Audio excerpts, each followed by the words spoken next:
And so they send the youngest and probably the most inexperienced person on the crew, the young 20-something Mr. Justin. Mr. Justin. Why did they keep calling him that? I kept feeling like he was like a daycare teacher. Like Mr. Justin. And then, or Mr. Justin, Baby Bear. Don't think I'm just texting my friends. Okay. Chexton. Whoa. Are we going, baby? Did that go out too? It did. Should I just play it anyway? Yeah. It's not that I'm not going to screw it up, right? Right. Two married friends in a little room, just a corner of a room, surrounded by blankies. One day after Valentine's Day. Oh, they got in a car crash. She died in his arms. She kissed her lips. Her own lips again. 'Cause she was still warm. The audience will like it. No, not at all. Although kissing your own lips could be considered self-love. Can you kiss your own lips? No. Should we keep making mouth noises, buddy? No. You brought it up. I think you can kiss your own lips. I think every kiss is technically a kiss on your own lips. Aw, that's cute. That's why kisses are so nice, because they start from What's you. that? And you're What's that beautiful. song? Kisses nice twice. I think it could be nice. It's a Flight of the Conchords song I'm trying to think of. Oh, kiss is not a contract? Yes. But it's very nice. But it's very nice. It's very, very nice. They're coming back. Hang on. Okay. Oh, it didn't squeak.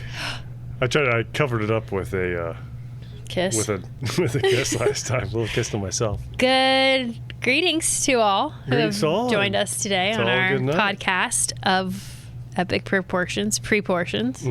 Pre-portioned. Yes, this is the audience won't like it. It is. And I don't like to have to bend down, so I'm going to be moving my mic too, but I didn't worry about whether or not it made noise. You don't need to do that beforehand. No. No. I practiced in the... It's a lot more fun and action-packed to do it now on It air. is. Pre-portioned. Pre-portioned. All right. This is The Audience Won't Like It, brought to you by me, Leslie Shoecraft, Me, Rob Shoecraft. the married partner of the married. Shoecrafts. Married. Married partner. It sounds like some sort of Disney character of some kind, like a Married? villain. Married. Merida is the name of Maybe the that's good why. person in Brave. You know, she's half of Natasha Lyonne's character, and That's true. Russian the other doll. half is Andrew Dice Clay. the other half is Andrew Dice Clay. And while we're on that topic, why Uh-oh. don't I just sneak this in real quick?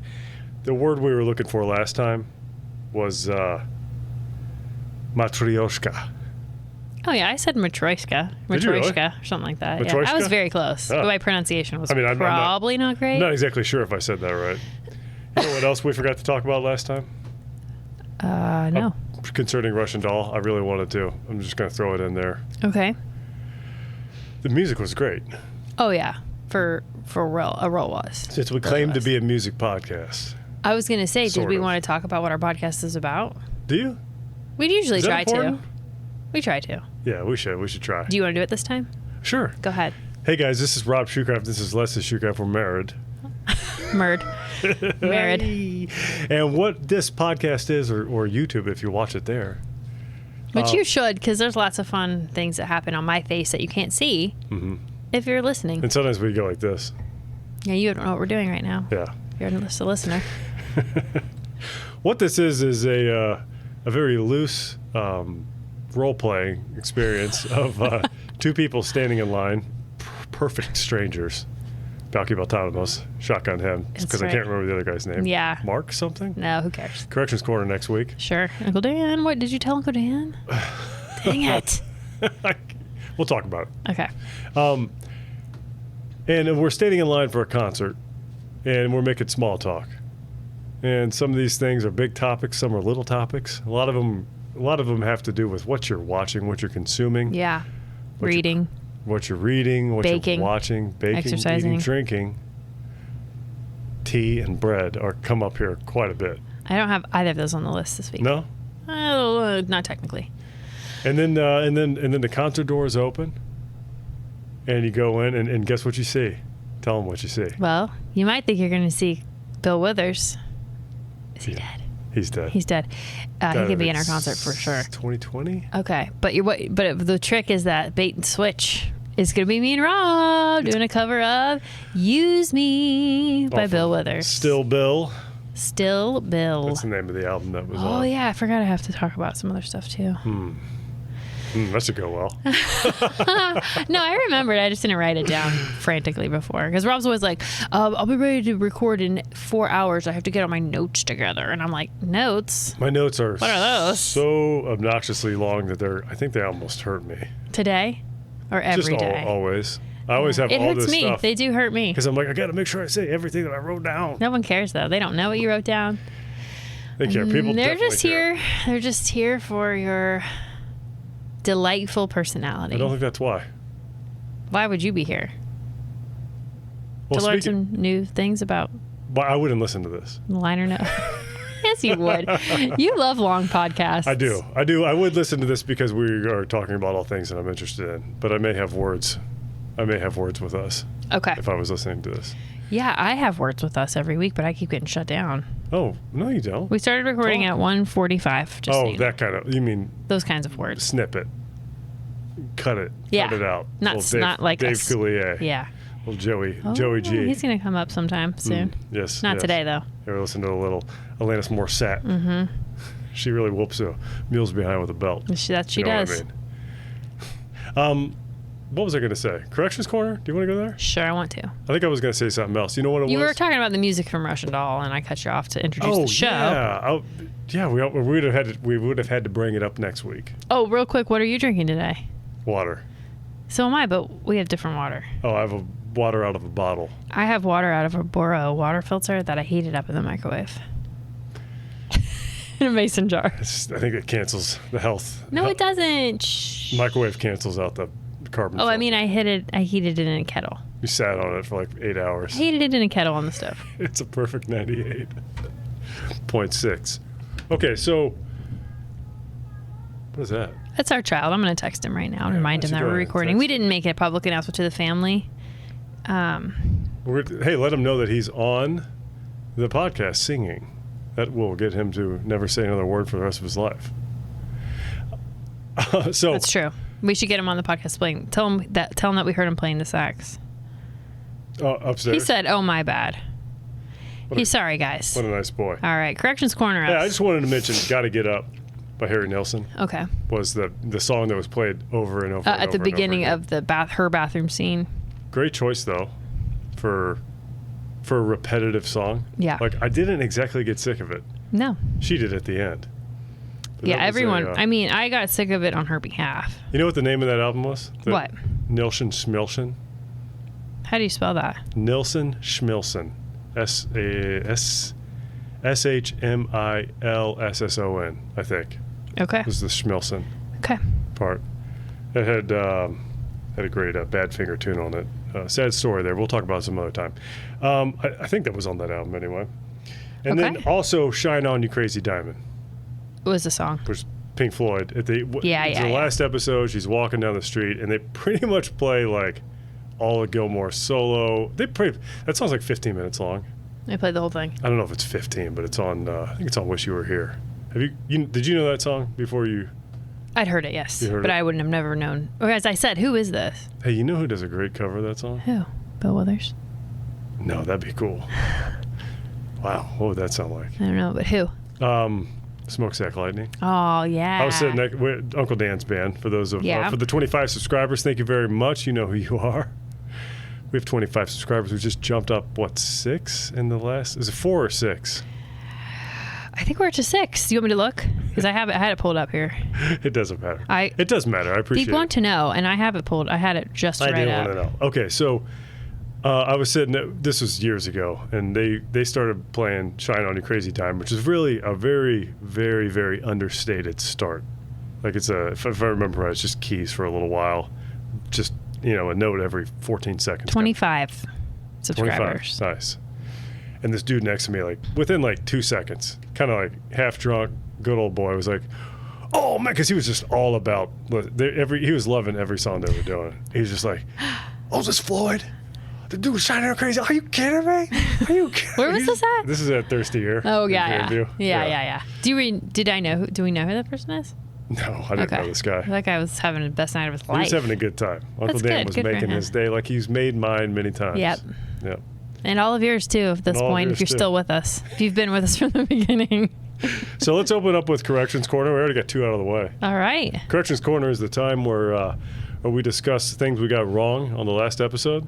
It's also a place where we discuss questions we had from the last episode. It's also a place we discuss, hopefully, maybe comments. We had a couple nice comments from people. We've had a couple? We had 2 nice comments. You didn't tell me about the second one. Such nice voices or so nice voices? So nice voices. I like so nice voices better. Thank you very much. And then the other person. You didn't tell me there was another comment. Yeah, it was you guys, great cover. I love this cover of What was it? Little Talks. Both of those were on Little Talks. Cute. Was it the same person? Twice? No. Oh, good. No. I would like a corner where you don't tell me the comments until we record. Because you know I'm not going to go looking Make at you them. cry corner. But you can curate them, and if there's like a like a mean one, but that's kind of funny, then you could share it here. Watch you have your last episode. Every episode could Guys, be our be last. nice to Leslie, please. You can be as mean to me as you'd like. You can be mean to me too. I just yeah. won't come back. Maybe that would be what you would want. It would just be Not what I Rob want. talking for Oh, live I'm not for doing this by 25 myself. hours. No one wants that. All right. So we talked a little bit about John Ritter last week. Oh yeah, and we weren't. Sorry, we weren't the We're biggest not John the Ritter biggest, fans. biggest JR fans. Just yeah. Yeah. I wanted to know who.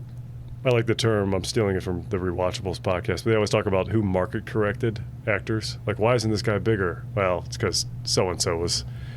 Okay. Like, I understand the concept. Oh, good. Then I'll continue. Michael J. Fox. Family Ties was really gearing up. They'd won 3 consecutive Emmys. Ted Danson from Cheers. Wait, and then in The Good Place. Bob Newhart. Yeah, but this is A long time ago. But I was that's just thinking. post Ritter. That was after he died. I know, but I was just trying to think of where I knew Ted Danson from. Oh, gotcha. And That I watched. don't forget Becker. Oh yes. Well, I never watched that. I think is the name of the show. But yeah, so what did I say? Bob Newhart and John Larroquette from Night Court. I doubt John Larroquette really corrected John Ritter. Come on. Hey, was John Ritter? This is a future question. Night Court's not a bad show though. Was he in a movie with Macaulay Culkin where he like thought he got shot, but then he had like something in his thing and didn't really get shot? Are you talking about? Is that Problem Child? Yeah, is that it? Macaulay Culkin's not in it. Oh, was John Ritter in it? Macaulay Culkin's gonna get really upset if he listens to this. And you Whatever, he's made the fine. He's on mistake. Fallout. He's having a great That's life. true. Yeah, we could talk about Fallout. We could. But could you answer my question if John Ritter was in Problem Child? Yeah, he was. Oh, okay. So He was that's in- right. Then he that's was in the person both- I don't both think that's great. Problem Children with what's his face? You know, it's a weird thing about English. It's like the movie's called Problem Child and then Problem Child 2. But like when you talk about both of them at the same time, you have to say Problem Children. Yeah, You can't say the Problem Child's movies. You can. I almost did. Can you imagine? I wouldn't recommend it. Don't tell Aaron. Let's talk about Shakira. Oh yeah. Shakira. What about her? Well, what I was language wrong. does she She's speak? not from Brazil. She is from. Let me see if I can do this. Barranquilla, Colombia. Oh, she's from Colombia, Born in which is why she speaks 77. Spanish, not Portuguese. Shakira Isabel Mebarak Ripoli. I think I said that Wow. right. Or Ripo. I don't know. You if should I'm start an saying that right. OnlyFans where people send you Latino phrases to say. Yeah, I don't even know if I said any of that right, but the last Ripoll, I don't think that would be said in Spanish because his father's Lebanese. Must be a Lebanese last All name. right, so she's got a lot of. But her mom's Colombian. Okay. Her mom was. I can't remember. Who cares? We don't need to revisit this next week. I was trying to remember the Manny sister's name in Scarface. It wouldn't have mattered. Oh, You wouldn't I have was gotten like, the Manny reference. doesn't have a sister. Okay, so Because I was thinking about Manny he's from Cuban anyway. Okay, Modern Family. Captain America. Oh, Chris Evans. I don't think we came up with Evans. The Captain conversation America, revolved- Chris. Yeah. Yeah. Okay. Steve Rogers. The other MC that we were supposed to have hosting our concert. So we have a concert that we're working on right now. How did you figure that out? I just remembered. Wow. Yeah. Yeah, we have a concert. Yeah, we have a concert we're putting together. We're planning. It's in the planning stages, very early planning stages. A lot more people that we love are going to have to die before they can come. Yeah. Well, we're working on it. We have... And they will, because everyone does. Mm-hmm. It's a concert for dead. It's a concert where there's a lot of dead performers. Just a lot of the greats. A lot of people you love. John Ritter, he will sneak in the door. He'll have a be ticket. Working the popcorn stand. Yeah. But it's the greatest popcorn. It smells so good. Oh, I don't know. Everyone's nice. Everybody's perfect. Is it kettle change. corn? Yeah. Okay. So who was the other MC we couldn't think of besides Katie Wells? George Takei. Takei or Takai, I say it differently every time. Yeah. Those are the two How MCs. could we forget? Katie Wells. And George Takei. And George. He rode in on a dolphin, I hope, right? Was it a dolphin? I think something like that. Okay. Okay. Like a Lisa Frank dolphin. Of course. Of course. Could be a Lisa Frank kitten, too. They could both ride in on they could take turns. There were no neon colors in the 40s, so that wouldn't work for Kitty Wells. Oh, in the 40s. Gotcha. 50s, too, right? Perhaps. Probably 60s. There's definitely neon colors in the 60s. Whoa, easy. You yell at me. Cactus Blossoms. Why'd the brothers have different last names? Jack Torrey and Paige Burkham. It's kind of like it's a Sheen Nestivus situation. They keep coming up. He rearranged his own last name into Jack Torrey as a stage name. They are blood brothers, same parents. They just one changed his last name. That's what I said. One of them has a stage name. It's nice to know it. Okay. Why wouldn't they both do it? That's interesting. Hmm? I could see me and Laura making different decisions, but still wanting to work together on a project. What would she be? What's her name? Janet? She wanted to be Janet. Nickname for Laura is Janet. Everybody would be like, oh, they have the same last name, but one of them just feels like it's not quite her first name. I didn't know Janet was a nickname for Laura. It's like Dick and Richard. All right, Hoyd. This is going to be one of those where like, I don't remember talking about that. But I would never say that or think that. That's what you sound like, though. You have to admit. Like I'm in a trash can when I talk. Your faces. The basement makes my nose run. Hoyd from the Cosmere books, the Brandon Sanderson books. Okay. I mentioned him in relation to. Oh, I thought that horse from Russian Doll reminded me of him. I do remember talking about this. So he's the only character who is in all the books, I believe, under Hoyd, Wit, Gofandrius, Topaz, Dust, and Lunuaniki. Lunuanaki. And what was that other name? Hoyd. No, and what was the one from the musician who had all those names? Or the superhero who had all those names? The superhero. I was talking about horse. I know, and Dickie Long Dickings or something. Wasn't a superhero. Okay, you're confusing Dr. Octagon, a.k.a. Black Elvis, a.k.a. Dickie Longstocking. Dickie Longstocking? That's what his other name was. Or Underwear. Hoyd. Underwear Pissing. That's the one. You're confusing him with Dr. Octopus. Okay. And all of them with Hoyd and horse. Okay. Is everybody on the same page now? No, I love it. This is great. I love throwing insane, just giant waves of...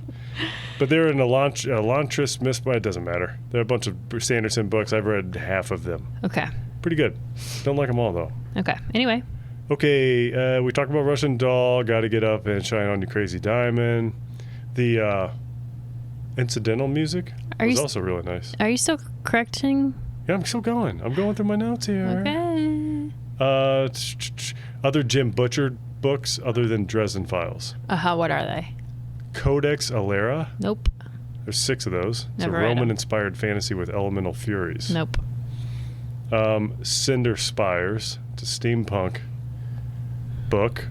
I've almost read that one. Apparently, he wrote a Spider-Man novel as well. Whoa. Yeah. Ben Stiller's wife. First of all, let's start with Mr. Ernst from Hey Dude. His name is David Brisbane. Good to know. I'm glad you corrected that. Christine Taylor. She played Melody. Christine Taylor. So she is half of a Christina Applegate. Oh. So see, I wasn't totally wrong. Okay, you weren't. Okay, you get half credit on that. Thank you. Thank you. Is that a 50%? That's 50. That's 49. Aw. You still failed pretty bad. You're actually 11% shy. That sucks. Ugh. Do you really want 49? Why don't you take a 0? You have to talk about it. Yeah. You have to explain I'm sorry. I'm embarrassed. Yeah. I'm going to leave. Leave your comments below. You asked about auditory migraine auras. Yes. Might have been a little wrong on that one. Huh. There's not, let's see here. They're not officially recognized by the International Headache Society. Those bastards. I'd like to join. I know. What do they even know? They don't know anything. So visual auras are. Have they even seen Ricky O, the story of Ricky? No, I guarantee Have they referenced it at all? No. They don't. Johns Hopkins will not let them into their files. Well, they're probably wise to keep him out. Yeah, that's a deep cut, guys. That's a really deep cut. So the International Headache Society does not recognize auditory migraines, although they are reported in about 2% of cases. They usually hear voices, but it's during the headache, not preceding the headache. Also ringing, buzzing, crickets, bells, and hissing. Higher prevalence with a comorbid depression. That's sad. Yeah, that would suck. Okay, and wildflowers. I made the mistake of saying it was on the Tom Petty Greatest hits? Greatest Hits. Kind of is, but not the one that I was thinking. I was thinking the one where they're all sitting around the Heartbreakers Greatest Hits. Uh-huh. There's a lot of Greatest Hits for Tom Petty. Good for him. It was on he deserves it. He does, and he had them. He had enough to fill 2 albums, and that's the one that was on the Tom Petty Best of Everything 2-disc set. Oh, so that has Heartbreakers okay. and solo His own career stuff. Yeah. Mm-hmm. Cool. And then I just wanted to throw out Deadly More, Deadly More, Deadly More. Thank you. I agree with that. I agree with that. My mom she was talking about Flatland. Because we talked about Flatland. We talked about all 3 Flatland videos. Maybe we should just next time we're going to go into 3 movies of the same subject and a book, we should probably pick, maybe just be a little bit more selective. But in she this, was talking about it and she was texting, she was referring to Dudley Moore. She wrote Deadly Moore, send, Deadly Moore, send, Deadly. And then finally got Dudley. Dudley. But Still with M-O-R-E though. I need you to back up. How could we be more selective? I'm being stupid. I was just saying that by the time we got done with the third Flatland movie, yeah, which none of them were good. No. It was just really draining. We should have watched them in the order of longest to shortest. We would have been so much happier by the time we got to the best one, which was also the shortest one. You're right. Next time you guys, this is Leslie's tip. Yep. When you watch 3 of the same movie, 3 versions. 3 versions of the same movie, watch shortest. Shortest. No, longest to shortest. Longest to shortest. Yeah. Yep. Leslie's tip. That's right. Deadly More. Anyway. Was there any Rob missed it? I don't think so. You're doing really good at being a wonderful husband. There was something, but I somehow left it off my list. Missed it twice now. Oh my gosh. I'm going to have to dig for that. All right. Okay, so a few things we could talk about this week. Sure. Is there something you need to talk about that I'm unaware of? Well, do you have a 5-minute movie corner? So I don't. I didn't quite finish. What am I watching? The Battered Bastards of Baseball. Oh. It's about Bing Russell. It's got a lot of Kurt on it. But you haven't finished it yet? I haven't finished it yet. So we'll talk about it next week. Yeah. I'm also over halfway done with Carrie and Comfort. Okay. Whew. Okay. That's quite a book. Mom, do not read it. A child dies. Several. Terribly. That's awful. I don't want to read that either. There's also a lot of sexual assaults. Okay. There's a lot of racism. I don't think you need to even bring this up. It's a family podcast. Well, I'm not going to talk in detail about it. I just want to... It's a great book, though. It's somehow still a lot of fun. Wow. Yeah. Congratulations. Kind of like Event Horizon, which we'll be talking about today. Wow, that was a lot of fun for a lot of reasons. Mm-hmm. Yes, it was. Okay. Do I want to talk about something that... Well... You talked about last week. You talked about I think you said the best of you, but did you mean a case of you, Joni Mitchell?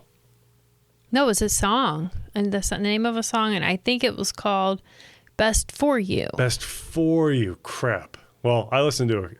A case of you? A case of you. And how was it? It was good. It was pretty good. It was off of Blue. It was a good, considered Man, just to be one the of lady that asked for that, I'm not going to see her again until March. So how am I going to make fun of you with her? You can call her. You still have her number, don't you? No, I don't. She lives in a nursing home. Oh, well, why don't you go visit her? Okay, I will in March. You're supposed to visit shut-ins, you know that? I do every month, every week.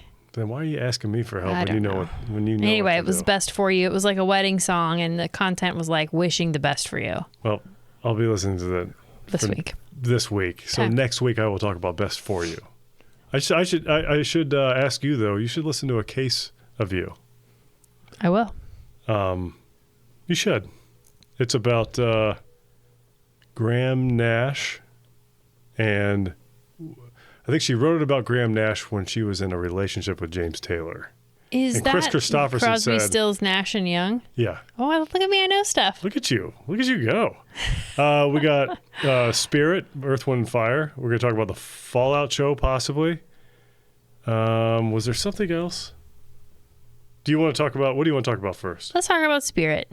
Was there another show? We started watching Resident Alien. True. We can save that, though. Yeah, we'll talk about some other time. It's good, though, if you've heard of it and you've been on the fence. Mm-hmm. It's hilarious. It is pretty funny. Alan Tudyk is Fantastic. he might not be a national treasure, but He's in my is. heart. He He's is. in my heart as a national I treasure. love that guy. Yeah. He's Now that I know he's not the slowly one building in that my life. not the main character of Firefly. What's his name? Nathan. Lane? I'm not gonna get it. I wish Nathan Lane was like they just tried to like sneak him in. Like I swear it's a different guy. This It's like He's when like- the opening credits change just a little bit. You're like, wait, are these credits different this time? He's like, you can't take the sky from It would be me. a lot better if Nathan Lane sang it. You want to talk about Spirit, Earth, Wind, and Fire? Yeah, I do. Go for it. Speaking of very expressive singers, what did you think of Spirit? Have you heard? The entire album or the song? Well, the entire album. So I loved it. You did? Yeah, I like Earth, Wind, and Fire a lot. It's a lot of fun. A lot of instruments, which you know I love. I tried to get a unique count of instruments on And this. was it over 20? Oh yeah. That's what I there's figured. 9 like core members Horns? in the band. Oh, Just in the like proper Earth, Wind, and Fire proper. yeah. But then there's like 8 names in the violin section. You know, there's a jazz harp player. I can't remember her name, but Wow, what's a jazz harp? I don't know. But I'm pretty sure it's on Imagination. It's probably on a couple other songs too. Do you think my dad could build us one? Oh, sidebar for a harp story? You wanna? Sure. Sure. My dad is a woodworker. We're going to get to the point too where I'm going to be like, did I already tell this story on here? Oh, for sure. But, go ahead. if you're new. We haven't though. Okay. My dad used to build boats and model airplanes and was just really skilled with building things. And so I was like, It's a glue sniffing fairy. he was a glue sniffing fairy. It's from Tommy Boy. Continue. My dad is not neither of those things. Anyway, I had asked him to build me a harp, and I found like the plans and everything. And so he bought the plans. He did buy the plans. And then about a year-ish later, Something like he that. brought me the harp and he said, "Here's your harp." I was like, "Oh my gosh, thank you so much, blah, blah, blah." It was I started perfect. learning it. It's beautiful. It's like, I don't know, what'd you say, like 4 feet high? It looks full size, but it's probably not, is It's it? got like 46 strings or something like that on it, and it has like little levers where you can change the pitch up a half a step. We totally need to do a harp song, by the way. Oh gosh, I'd have to work up some harps, but anyway, Whatever. we need to get that out and let it sit out and be beautiful. Yeah. Anyway, so we played it. I learned some Christmas music. Rob and I played it in public a few times, and I'm like literally telling everyone, "My dad made this harp. My dad made this So harp." am I. And finally, and he could have made it, so it was like not a stretch Yeah, it for was either of us believable. to believe that he would have made it. And then finally, and he never said, to his credit, he never did say that he made it. He just said, like, He was going to "Here's make your harp." He implied that. Yeah. Go ahead. He just didn't correct. Yeah. And finally, my mom was like, "Howard, you need to tell her." And I was like, "Tell me what?" And she was like, "He did not make that. He just decided after getting the plans that it was going to be too much work, so he just bought you one instead. So we had to go back to because we played a Christmas special at church. At our church. And so Leslie's dad didn't make the... we had to go up in front of the church, get down on our knees. What? They had to lay hands on us. Shh, Bill, it's okay, buddy. I had to nurse him. I don't know what was more devastating for me, finding out that your dad didn't build that harp, or that you didn't watch Groundhog Day. Oh yeah. Which when you decide, let me know. I thought about watching Groundhog Day this week instead of Event Horizon, but I feel like people might have had we need some space. Time loop fatigue. Yeah. And also, I really wanted to watch Event Horizon again. Yeah, same. Anyway, back to jazz harp. We'll have to look up what a jazz harp is, because what I have is a folk harp. A lever folk harp. I was just browsing the Wikipedia page. Maybe it's just what's the difference between a fiddle and a violin? Nothing. Well, there it's you played. Go. Could be like that. Okay. I don't know. I'm just talking on my butt. Okay. Corrections corner. So, Spirit. Had you heard this album before? No, I didn't. I don't think so. This album got on my radar. This is, by the way, Earth, Wind & Fire, Spirit, 1976, number 2 on the Billboard 200, number 2 on top soul albums of the year, went double platinum. Producer Maurice White, he took over after Charles Stepney died during the recording, which is kind of sad. Had some number 1 singles. I don't feel that sad about it. People die every day. Well, love it. It's terrible. Okay. Charles Stepney can go to our concert, by the way, so it's okay. We can say whatever we want. Yeah. He's welcome. Dead or alive. He could write it on John Ritter.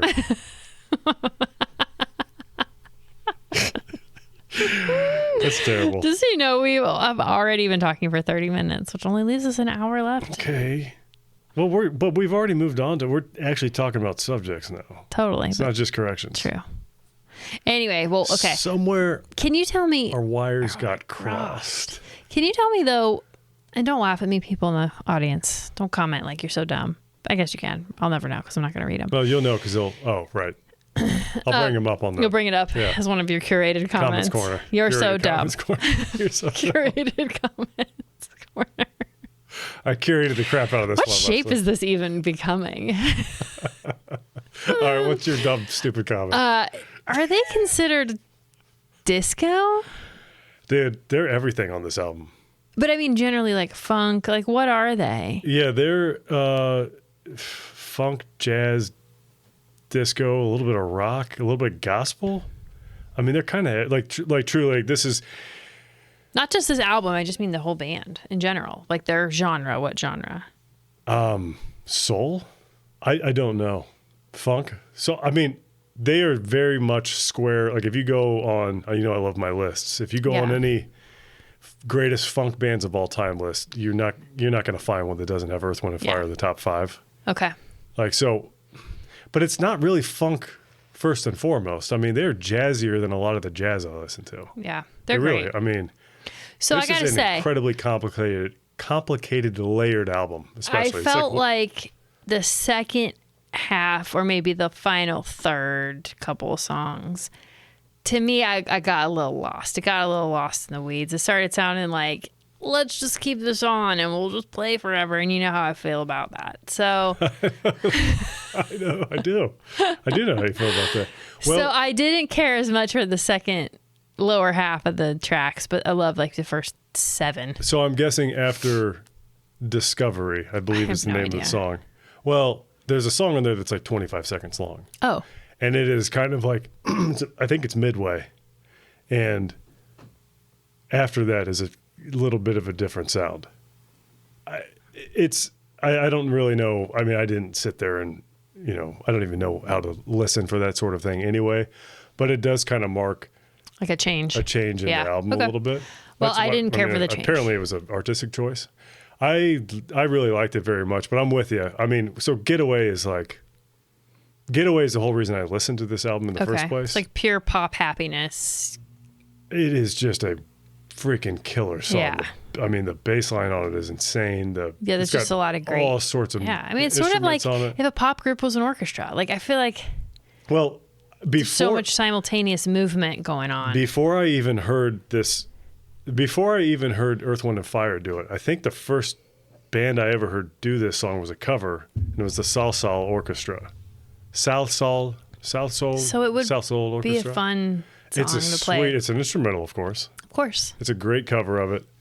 So I think like immediately I went out and just listened to this entire album. And Cool. This is probably 15 years ago, give or take, and I've been listening to it every now and then since. You know what, though? I feel a little sadness when I listen to big groups like that because it's just hard to recreate on your own. You mean like if we're going to sit here and try to do Getaway? Or if like a person at work wanted to hear an Earth, Wind & Fire, I'd be like, That damn, is it would be serious so looper pedal work. hard. And I wouldn't do it. I'd be like, I don't know, let's just kind of something. Let's just listen to it. That and like, I mean, I'm not just fluffing you here, but you're a great singer. But could you would have to really, you'd either have to the sheet music and practice the crap out of some of these songs, because like Philip Bailey and They're all over the place. Yeah, Yeah. How do you feel about the falsettos? Are you cool with that? They're okay. Yeah. They're done. Do you get falsetto fatigue? I like it when they go back. Lily would not like this. Not like this. She hate that stuff. Yeah. Every time I'd be listening to anything with a falsetto singer, it could be like the Delphonics or Guns N' Roses, and she'd be like, "Ugh, I hate this." That's what makes the world go round. But one thing I would recommend doing is listening to this. So this is considered like peak Earth, Wind & Fire. Okay. If you get, what are the 3 other albums? That's the Way of the World? Do you know what I'm talking about? Nope. Okay. All in All, I think All in All is the song. This is the album after this. Anyways, if you get these 3 albums, like it's basically like their 7th album, their 8th, and their 9th, you could listen to. If you like this one, do yourself a favor and listen to the one before this and the next one, because it's just like pure Earth, Wind & Fire, funky goodness. Listen, if you know of groups out there today that make music anywhere near this fun, groovy, giant instrumental, like let me know. Yeah, comment. Not that I don't want to listen to old stuff. I'd love it, but like you can't really go see the original Earth, Wind & Fire, you know? Yeah. I mean, a lot. This is considered to be the 333rd greatest album of all time Out by of Rolling how many? Stones. 500. What? Yeah, it's still though. It's pretty up there. I mean, it's got a lot of. I guess to be on a list of 500 out of trillions of albums is probably okay. You got it's not bad. Middle third. That Joni Mitchell album is like 15 on the list. Yeah. The one that the wrong song that I listened to. I think Still Bill might be on the list too. He better be. On his album we'll talk about. But you got just all sorts of great players on here. Ronnie Laws, he wasn't on this album, but he played with them earlier on. Ronnie, have you ever listened to Ronnie Laws? I don't know, Rob. Friends and Strangers is a album I'll make you listen to sometimes. It's one of my faves. Okay. But you got Put it in writing. Watts 103rd Street Rhythm Band. We got some players from that who filled out the Still Bill album. So we got a lot of crossover, a lot of big session players. That doesn't surprise me. Yeah, I could see that. It's just killer. Did you like what's the name of the song? On Your Face? Well, honey, unless you specifically say I need to like. It's got a real. I don't suppose you ever listened to the MC Hammer cover of it, have you? No. It's not as good. No, I bet not. It's the second song. It's really upbeat. Oh, okay, the second song. Okay, the first like 5 songs, I was very into all of them, and then I started drifting after that. Okay, cool. So if it was one of the first 5, I don't care what their names are. I know which one is Spirit because we talked about it the other day. Saturday Night was also a hit. Okay. That's the one they're talking about some sort of funny smell at the end. They smell like those humble people in the grocery store yesterday. Yes, I think that's the same smell. Might have been the one Skinner was talking about too. Is it French? I tried to find. So apparently Al McKay's rhythm guitar on Getaway is used in a lot of hip hop samples. I couldn't find a single one, but I don't know. I believe it. I just, I like to. I know you don't care about any of this, but I like to go through and see interesting things, but I think I might be about out of them. Other than Cool. Spirit, the beginning of Spirit sounds like Canned Heat from Jamiroquai. All right. There, how about we end on that? Okay. I love Anything else you want to say Jamiroquai. about this album? No. More like it? How would you place it? Would you place this above or below Cactus Blossoms? You're Dreaming. That was the last one you listened to. I know. I think I'd have to put Cactus Blossoms above Okay. it just because it's more easily singable. I feel like we need to create a spreadsheet. Okay. It's like every album that you'll have like Oscar Peterson. I'm not going to do Lester that. Young at the Are bottom. you going to do that in your extra time? Maybe. Maybe one of you lovely listeners could start doing that for us. That sounds good. One of the top 25. Okay, do you want to move on? I definitely do, yeah. And do you want to talk about... What else did you want to talk about before we move into our main topic? do you want to talk about Fallout? Did you have other things besides Fallout? Yeah, I think I did. Well, while you're looking, I'll just say I started reading Phantom Tollbooth, Oh, you did? which my phone has autocorrected to Phantom Tooth. Oh my gosh. I think I'm reading Wow. Phantom Tollbooth and not Phantom Tooth, but now I feel like I need Honestly, to you check. should check if we're going to talk about it together. As 'cause- well as Extreme Ownership. Started listening to that. Whoa. And which is Jocko Willink. Yeah. And what's the other guy's name? Leaf something. Can't Leaf remember Erikson. that poor Leaf guy. Erikson Day. Yeah, he's like Fitch. It's Leaf. From Maverick It's Leaf Robin. something. Anyway, the funny thing is I listen to my books at 1.25 speed. It's like Jocko Willink is already so intense when he talks. So then when you put him on high speed, he's like, like you're just like kind of scared when you're listening to it. Like he's mad at you for the way you just washed that dish while you were listening to him talk. It's true. Anyway, and then, okay, but that's all. But then I had two other very quick How far are things. you into each one, respectively? Pages. Pages Single in. digit pages. Okay. Cool.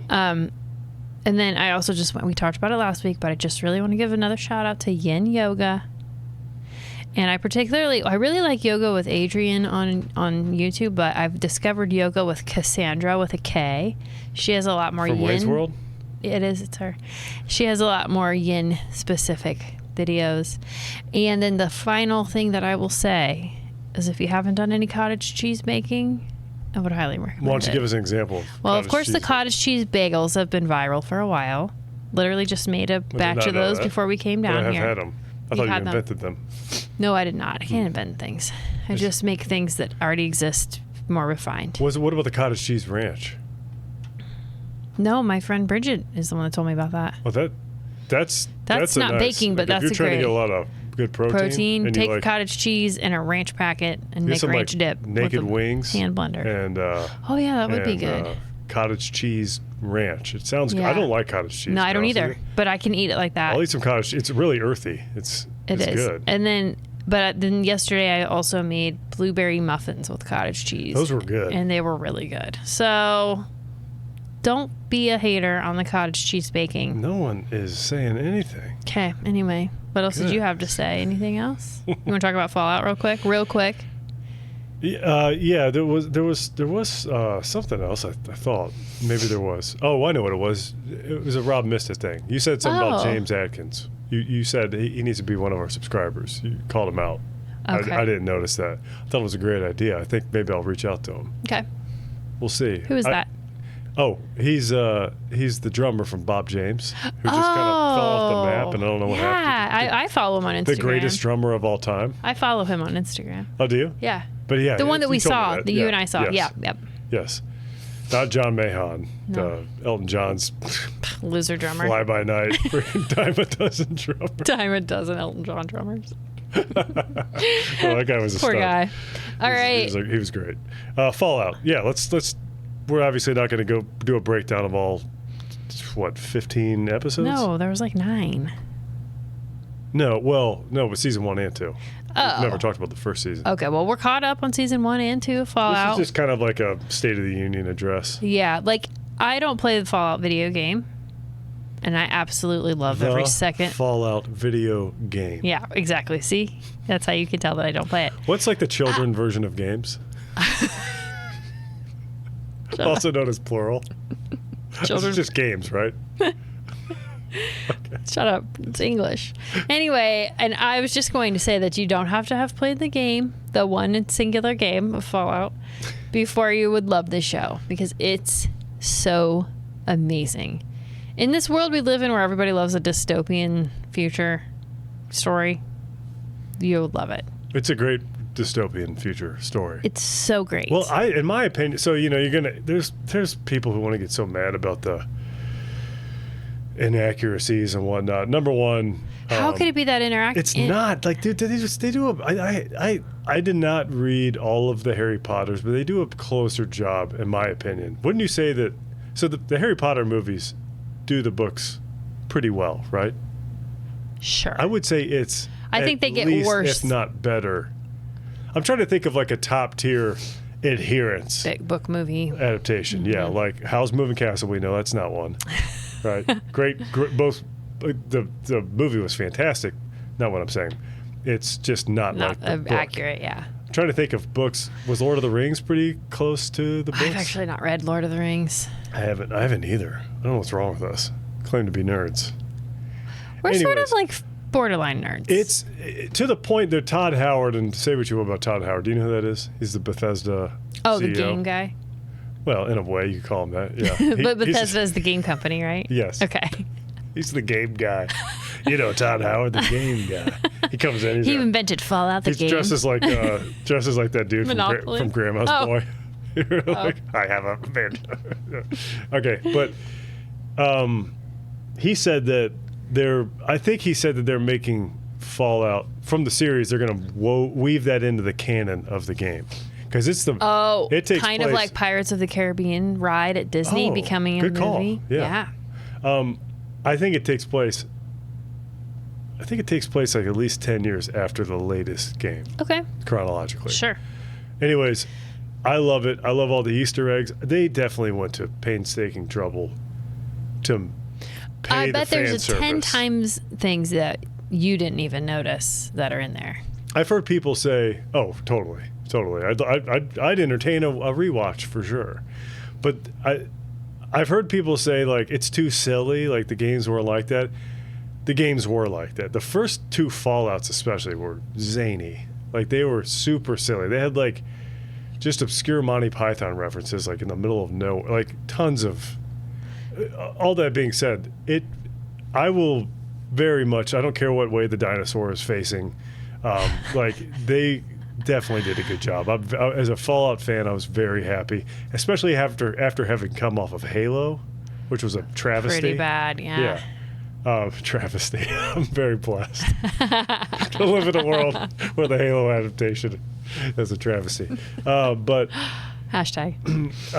Yeah, I love the cast. Walton Goggins is honestly the three main characters are in all the support. Wait, who's the third main character? What's his name? But I mean, which one Maximus? of them? I would say Maximus, Lucy, Soldier. And, yeah. Okay. All three of those guys are great. And then like the side character that's becoming a ghoul. Aaron Moten. Oh yeah, he's great. He's awesome. What is his name? He's a great comic relief. Well, I mean, honestly, it's hard to beat a relationship like Lucy because she's so happy-go-lucky with the world-weary ghoul, and he's just so angry I'm pretty and hateful sure he has, and just like a giant DICK, and she's just like, oh, everything's wonderful. We're gonna do great. We should be polite. It's a nice. Great. What's the word for that? There's a word for two kind of opposing. I don't know. A foil. A foil. Yes. Wow. Well, Aaron needs to listen to this. Is Aaron? Aaron, this is your episode. Our friend Aaron is a teacher of English. So I love that. I haven't read this anywhere, but the ghoul seems to have. What's his name? Howard. Mm-hmm. He seems to have the bloody mess perk. Does that mean anything to you? No. Bloody mess is like a feature in the game. Well, you could say it's a feature. Yeah, so I won't get into the details, but every game has some version of perks. But here I go. But perks, and perks usually come with like. Often there's a plus and a minus to get it. Anyways, it's a whole like system. when you choose your character on Snowboard Kids, you like to choose all around. You stole the words out of my mouth. Mm-hmm. Yeah. All around. So, bloody mess is a perk where you have a high chance of just exploding people, And the main reason to take it, other than the obvious, if you're into that sort of thing, extreme carnage, like, say, the gore orgy from Event Horizon. Or a Gorgy, as you might say. That's in my notes. Oh, I took the words right out of your mouth 2 times in a row. But I think you get like a plus 5% damage bonus too, Cute. or something. Anyways, I love the death claws. I just love it. It's great. It's really good. I love it too. It's zany. Now, if I was playing that, I would be scared. It can be kind of scary. Because when they're like investigating, dilapidated, rundown, Vaults. abandoned buildings of any kind. Yeah, buildings, yeah. It's scary. They're basically There's always something in dungeon there. equivalents. Yeah. It's crazy how much every one of the games has increased in popularity since the show. Like, this show has been a huge hit. I think it had like 17 Emmy nominations. Good for you. Yeah, I'm excited. Mr. Season 3 is coming out. Macaulay, Bethesda, the game guy. the game guy, What's his real name? Todd Howard. Todd Howard. Yeah, I get it. Why did he name his own character after himself? I see what you did there. Didn't he? He named the Ghoul Howard. I don't know how much creative control he had. He was over this. there. He was in the room. Okay. He was in the room. I like to see the Death Claws and Super Mutants come out, and we'll talk. I keep thinking that you're saying CLAUSE. Death Claws? Like something will happen if they die. The death claws. Oh, not like Santa Claus. not like Hopper's character from Violent Night. That was great. I wanted that movie to be better, but I know, but it was entertaining. I did enjoy it. I didn't regret the it. good sledgehammer fight. All right. So speaking of carnage, Only to be topped as far as hammer fights go by Raid 2. never seen it. We should watch that sometime. Have I seen Raid 1? You don't have to, Oh, it's one of those. but you should. Okay. Raid 1 is fantastic. Okay. Raid 2 is just... Raid 1, do you think, how could this get any better? My dad didn't like it, though. It's one of the greatest action movies of all time, but it is a pure action movie. He's like, there's no plot. I'm like, yeah. Yeah, you're right. Yeah, but the action, huh? Come on, Bruce. There's machete. Look at those machetes. Look at him. Okay, anyways, we're not talking about the Raid. Do you want to talk about Event Horizon? I want to talk about Event Horizon. And it's not Pandora. Pandorum. Pandorum. Yeah, or Pandora like Hellraiser in space. Opens up Pandora's box. Because we had watched both Pandorum and Event Horizon, and I was going back into it thinking this is going to be Pandorum. But it wasn't. just to clarify, we did not recently watch, but yeah. But when you were like, Yes. let's rewatch Event Horizon, You in were my thinking mind, the Pandorum plot the line whole time. was, I kept waiting for those aliens to show themselves. Thought Sam Neill was Dennis Quaid. Yeah, they're so similar. They're pretty similar. They're two very similar movies. And I think hey, we're going to spoil some stuff, by the way. Yeah, if you haven't seen Event Horizon, I'll pause try it. not to spoil Pause this. Pandorum. Yeah, don't. Yeah. Hey, can I ask you a quick follow-up Or question? Sunshine. There's a lot of I'm sorry. I have to go back to Fallout for just a second. Yeah, please, of course. We can talk Anytime. about Fallout the rest of the episode. If you No, want. we're not going to do that. But one thing, my question is, I don't know that this is really going to be a spoiler, but if you don't want to hear anything about Fallout, then skip for like a couple minutes. But at the beginning of season 1, they show the initial bomb, and he is at a party with his daughter. Right? Okay. Yeah. Then all of season 1 and all of season 2, you get all these flashbacks. And they still never take you to the point where that's where he is in his life. I feel like they're going to. They have to. I haven't looked up. That's a great point.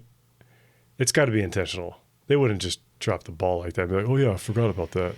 Yeah, because Right? then if presumably his wife and daughter are together, how? I don't know. Okay, we can both. Okay, Event Horizon. I feel so. Here's the thing: they left a lot of space after he got. We're just really going for it on the spoilers. After he got, I guess, apprehended in the airport. Yeah. And then his wife, like they never reunited after. We don't know what happened between that and the bomb. Right? Okay, that makes sense. So that could have been a time where. That's my take on it. I don't know. It's a great question though. We talk later. Okay. All right. I've been wondering the same thing for what it's worth. Okay. Thank you, think the everyone, fans have too. I think so. And thanks, everybody, for bearing with us. Now, we're ready to talk about Event Horizon. What year was Event Horizon? Event Horizon was made in 1997. Tell us I saw it pretty much right when it came out. who are the famous people in it. Oh, I'm glad you asked. Well, first of all, it was directed by Not Paul Thomas Anderson, but Paul W.S. Anderson. Do you know Paul Thomas Anderson? No. I bet you. Have you seen Boogie Nights? Yes. He directed Boogie Nights, among many, many other movies. He's like a super high caliber Director. There Will Be Blood. We talked about that. Okay. So Magnolia. Anyways, he is not related at all to Paul W.S. Anderson, who did also really great movies. Like, well, I actually love the movie Soldier. It's a Kurt Russell movie. You remember that one where he's... Is he a doll? No. That's Tommy Lee Jones and that's Small Soldiers. Okay. Soldier is... No, I'm thinking of the Arnold Schwarzenegger. Jingle All the Way? Is that where he's a toy? We're getting way off topic. Sorry. You like that. I do, but... I'm not the one supposed to be doing it. I was halfway through. I'm trying to think. I had a list of all the Paul W.S. Anderson movies. Soldier. It doesn't matter. Most of them aren't good. But yeah, Soldier's great. I love Soldier. It has a and place he in my did heart. do Event Horizon? He did Event Horizon. A lot of people consider it to be his best movie. Probably. He did Mortal Kombat. Remember The that one? Orig? Yeah. Oh my gosh. He did all the Resident Evil movies. He's actually married to Mila Jovovich. Oh. He did all right there. I'd say so. She's fine. She's probably a little more than fine. All right. I guess. So to me, I'll just say, speaking of, tell us the rest of the celebrities. Yeah. Well, Sorry. you got Sam Neill. Dr. Grant. Dr. Grant. Who I have thenceforth will be referring to as Dr. Grant for the rest of this episode. Laurence Fishburne. Morpheus. Or Cowboy Curtis, if you'd like. Pee Wee Herman. Oh my gosh, I forgot about that. Was that Larry Fishburne days? That, yeah, it was actually. Had to be. Back in like, did you ever see King of New York? Nah, I don't. Who's in that? I don't think I have. Just go on. Okay, Frank White. John would like that joke. Okay. There's a Biggie tie-in there. Cute. Apocalypse Now. Apocalypse. Apocalypse. Apocalypse. Was he in Band of the Hand? Don't know. Okay. Go on. From Morpheus. You got, what's his name? Jason Isaacs? Which one was he? Well, that would be, speaking of Harry Potter, what's his face? The long white-haired guy. He's a... Oh, Lucius Malfoy? Yes, that's Lucius Malfoy. Which one? The guy who wanted to hold up he had knives and needles to everybody's neck the entire time. Trauma? The doctor. They called him Trauma? Is that what they called him? Yeah. Yeah. Yeah. Are you kidding? No. We have to watch it again. DJ. I wish you would have said that. You didn't know? No, I had no idea. Oh, yeah. The acting in this movie was amazing. Yeah. This movie did not deserve the cast it had. No. That's true. That's very true. They did their best with what they had to work with. Honestly. You got, there are a couple, what's her face? She's pretty, Kathleen Quinlan. She was in, I'm not going to come up with it. I'll list all. But you got Jolie Richardson, Stark. She's the one who, I know I put it somewhere in my notes. She's the one who kept getting knocked out. She was asleep 5 separate times in this movie. She got knocked out 3 times on screen, and then she was put into stasis twice. She spent almost this whole time. Her whole screen time was falling asleep unconscious. in some way, shape, or form. Falling asleep and getting knocked on the head or exploding is a. You got Richard T. Jones Cooper. He was not in much. He was fine. He's the. He was the one that didn't want to go on. He wanted to get out of there, right? No. Well. Oh, was he kind of the jokester going? Yeah. Yeah. Okay. Yeah. He was. He just kept coming back. Like he lived. He's one of the few that lived. You got Mr. Justin, Jack Noseworthy. Wow. And then Sean Pertwee was Smith. I guess, was he British? Yeah, I know which one you're talking about. Every one of those, like, I can't say anything bad about any of those actors. They all did their best. The script was not great. The premise was, in my opinion, great. I loved this premise. All right, so let's break it down. Okay. Synopsis time. Yeah, let's do it. You're good at that. Okay, so distant future, the year 2000. A lot of Flight of Conchords making an appearance today. Also, the Conan show. Oh. In the year 2000. I don't actually know that. I'm just joining in. Oh, you don't? Oh, dude, they used to have on the Conan O'Brien show back in, like, after 2000. They would do like this like futuristic That's cute. session but it'd always start with "In the year 2000." It'd be like 2003. Okay. Okay. So in the distant future, where there's well, I don't know if it's interstellar space, but they give us a lot of dates in the beginning. Inter-universe. Right after the lamest opening credits of all time. Yeah. They were pretty weak. Quick. I wanted to see it. Made me think of Doctor Who, and then I was like, Doctor Who had better credits. They should at least I don't even really remember the credits to this. It's just like a spinning blues. Oh, I got kind of sick. Yeah. Let me just say, there's going to be a few things I'm going to say today that are really going to age me. Number one, watching the television made me feel like throwing up. Number two, I feel as though this must be because of my age, but man, this feels like a 90s movie. Oh, yeah, it does.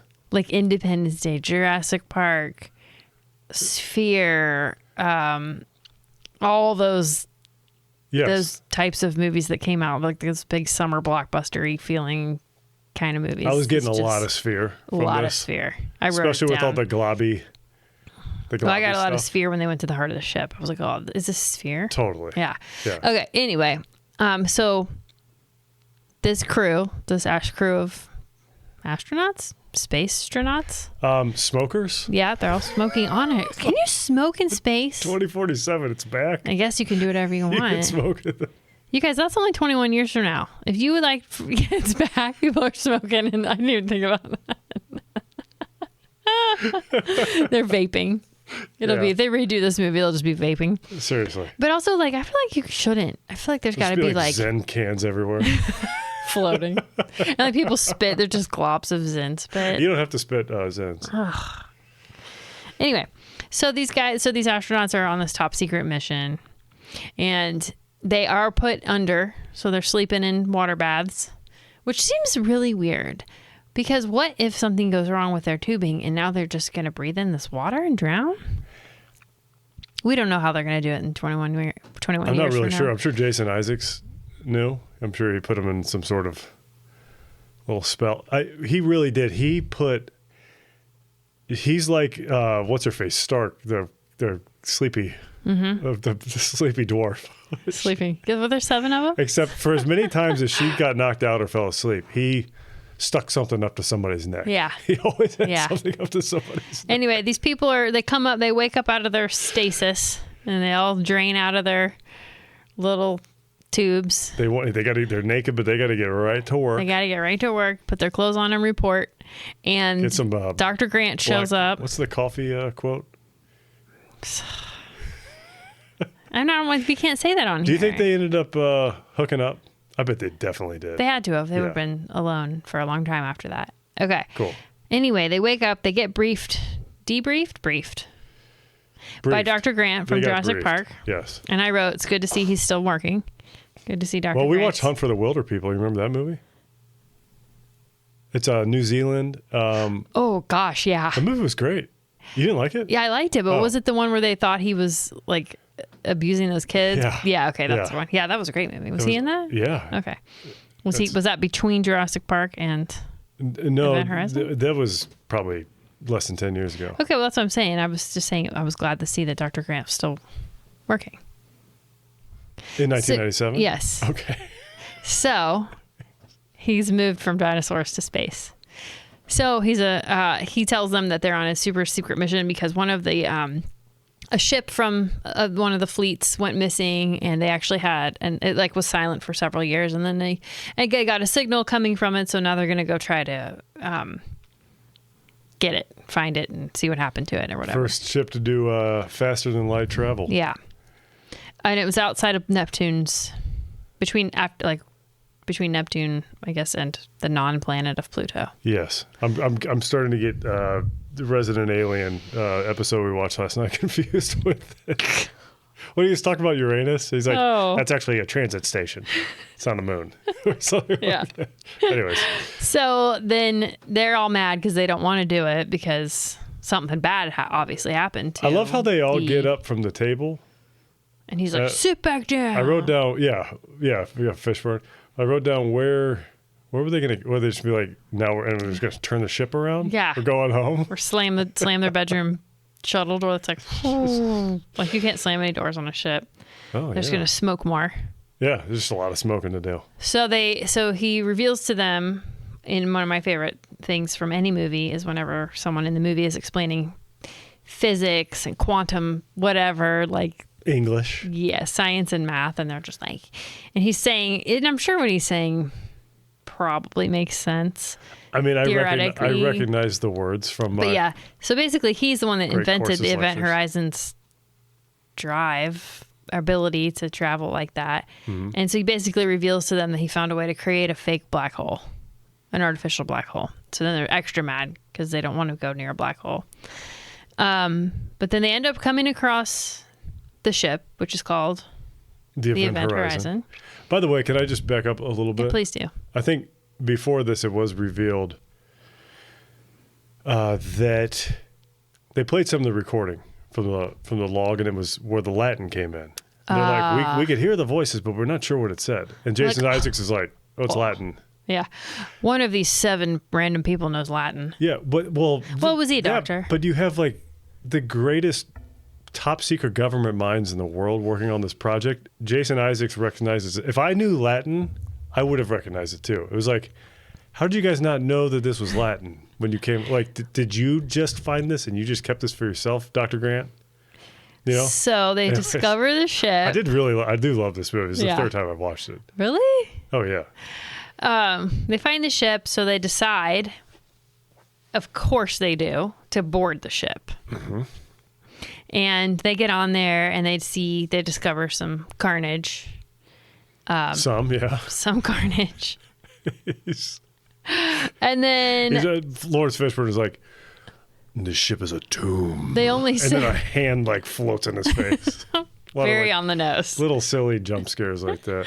But my favorite part is it's just like, it might as well be a horror movie because the very first thing they do is split up. Yeah. Like they send half the crew onto the ship and they won't let the doctor who designed the ship go on them. First they point out the very handy job of foreshadowing with some explosives. That's right. We'll check off some explosives. Yeah. See these explosives lining the hallway? These will be back. Aren't they cool? Aren't they neat? And so they send the youngest and probably the most inexperienced person on the crew, the young 20-something Mr. Justin. Mr. Justin. Why did they keep calling him that? I kept feeling like he was like a daycare teacher. Like Mr. Justin. And then, or Mr.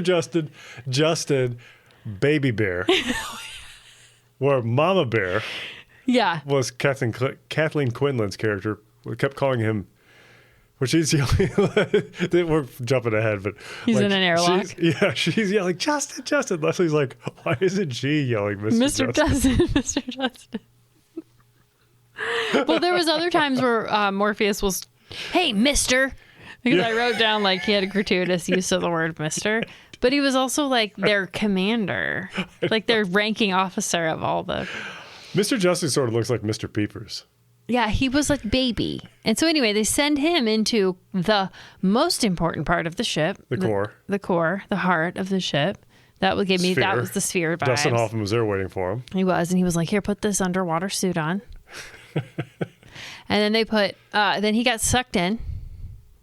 And so that's all, and he was tethered with a tether. So they we're supposed to assume he saw some stuff. Yeah. So they go get him. He comes out and his eyes are open, but he's not responding to anything. Pretty catatonic. Yeah. Is that the word? Sure. So then things just start taking a turn and people start seeing stuff, seeing dead. Little Danny. Like her son. With the maggot legs? Yeah, with the big sores on his legs. And then they all have like ghosts from their past, like skeletons in their closet. Thinking though, I thought it was kind of nice that she made a big deal about wanting to go back and see her son and how she got put on. And she got to see him. It's like twice. Yeah. Yeah. She died trying to see him. Yeah. It was kind of cool. They got to be together at the end. Very sweet. Yeah, it was a little cheesy. So there's like a little psychological thriller element to it because you're like, oh yeah. At first you don't know, I'm like, what are they seeing? Which that's very Sphere too, because they were seeing stuff in Sphere. Yeah. A bit more of an aquatic themed thing. They were underwater. Right. Right. Right. These guys are in outer space. Outer space? Inner space. They're in our solar system. Is that the corrections corner? I guess we'll find out. So anyway, so then their ship gets blown up when they get Justin out. The ship they rode in on, the Lewis and Clark, gets pretty wrecked, pretty bad. Right? Yes. So they're like, crap, what are we going to do? So then Morpheus makes everyone get on the scary ship. Morpheus. I told you, I don't know what his name was on there. Who cares? You are forever the first movie I saw you in. Forever. His name is Captain Miller. Captain Miller. I love Laurence Fishburne in this movie, by the way. He has some of the greatest lines in any movie ever. What was a couple of them? I didn't write any of them I can't down. say one of them because it's a family ship, but... It's a family ship. Here we are on this family ship. But after the family Gorgy, Yeah. when he's like, we're leaving. He's just like, and then as he's walking down the hallway, he's like, F this ship. Like the way he said it. It's just like, He was probably channeling absolutely. he was probably channeling real life He's like, annoyances. Screw this place. Real life what? Annoyances at the script. And he was probably like secretly thinking like F this movie. I need to use something to motivate this line. Oh my gosh. So Anyways, yeah, back so up they a have to little like bit. try to fix their ship so they can get out of there. And they only have 20 hours of air on the event horizon, and then They're all seeing more and more stuff. The captain's like, you start to wonder, what's his deal? Is he just a coward? That's Sam Neill. Not captain, sorry, the doctor. The physicist, the scientist. Dr. Grant. Dr. Grant. Yeah. You start to wonder, is it just crazy denial? Is he just in denial? Like in, Chernobyl. Oh, yeah, Remember where that he's guy? just like, Like the lead doctor, or yeah, the lead he's like, scientist. no, this isn't happening. Yeah. He's like, that's impossible. That's scientifically impossible. Just gaslighting everyone on the ship. Yeah, exactly. But you find out later that he was probably just possessed, and he's So who knows? can I ask a question about that? of course. So at the very, very beginning, it opens with him long before they ever have contact with Event Horizon, With his wife? having dreams. And he saw the ship. That's what you see first is the Event Horizon. You're right. Because I was like, what is that? And then when you see the Event Horizon, you're like, oh, that was the ship from his dream at the very, very beginning. And he's like freaking out when he comes out of stasis, and they haven't even been there. So my question is, was he already influenced or possessed in some way? Are we supposed to wonder that? Because his wife she was missing eyes, wasn't she? Was she missing eyes in the first scene? I think so. She was not well. If she had eyes, it didn't matter because she was not well in that scene. I don't know. How would he have been? I get what you're saying. Because he created it. Yeah.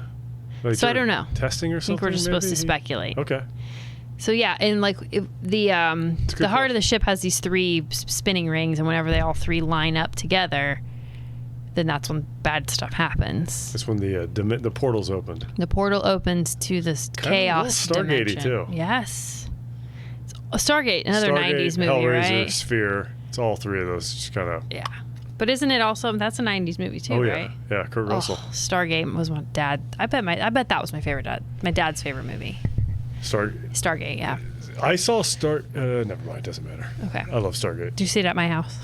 No. Had you already seen it? I might have seen Stargate and Soldier like within the same week. But could be wrong there. Anyways, continue. So anyway, one by one, they all start dying off, basically. Not one by one, really. I guess kind of in a... For all the ways they could have died, they're all pretty... None of them were that bad. I mean, Jason Isaacs got basically gutted and exploded, but he took him out in the neck first and then did all that stuff to his body. Yeah. You know what I mean? Yeah. They like the possessed ones turn on each other, kind of. Yeah. Well, really, Dr. Grant, I guess, is the only real bad one. And like poor old Justin's possessed, but then he like wakes up from it. And also, did Morpheus think he was gonna... Oh, I guess he did save him. Yeah, he did. He did. That was kind of a cool scene. It was. I wanted him to jam himself in the leg like... what's her face from Expanse? The Expanse, yeah. I don't remember her name. Me either. She was a Beltalana. She was a Beltalana. Yeah. She was cool.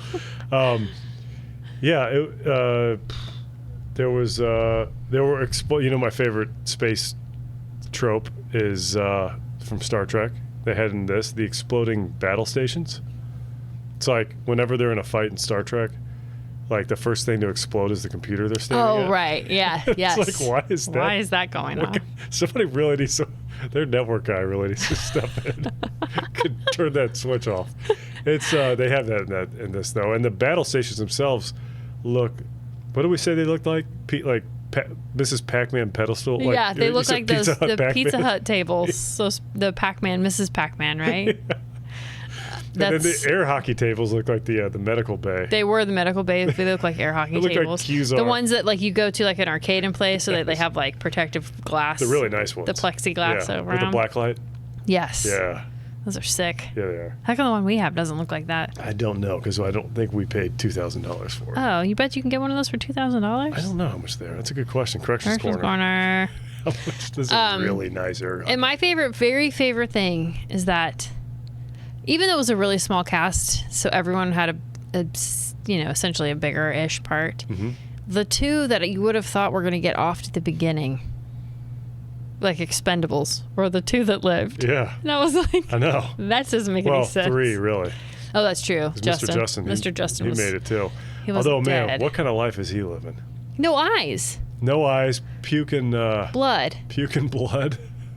Blood was coming out of every hole. Yeah. Yeah. Why would they save him? They should have let him die. He didn't have eyes, did he? Did he lose his eyes? So he's in the airlock, and he's like... Well, they were bleeding out Where am I?